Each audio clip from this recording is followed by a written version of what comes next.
Ke ba 'yar kowan kowa ba, babanki ba wani ba, amma ke kenan yau aran mayafi, yau aran jaka, yau aran takalmi, kawai ke sai an ce miki babbar yarinya. To me zai ƙare ki an ce miki babbar yarinya? Me zai ƙare ki mun ɗau ƙarya mun ɗora a rayuwa?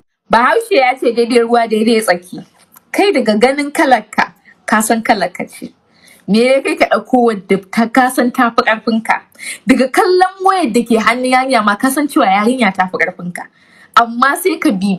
Amma tsaya da Allah. Yanzu akwai wata da ta min magana, yanzu ke kina kashe ma saurayinki kuɗi ko mijinki kuɗi.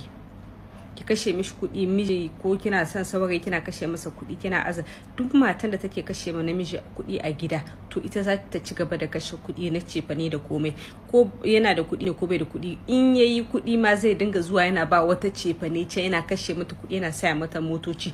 Amma ke da kika dinga yi masa ko sai dai ki saya wa kanki. Haka matan ga kuna tare da maza kuna kakkashe musu kuɗi. Duk matan da take kashe masa saurayi kuɗi wallahi ma ko in kika bashi motan ki ma aro sai ta yi ɗauko wata ne ba ku da hankali. Ki je ki yi wahala ki nemi kuɗin ki, tana ma wani ne ya je baki kuɗin ki zo kina ba wani katon banza saboda you guys are desperate akan ku yi aure. Aure fa na Allah ne, in Allah ya ce fa aure zaki yi shi ba wanda ya isa hana shi. What's wrong with you girls? Haba.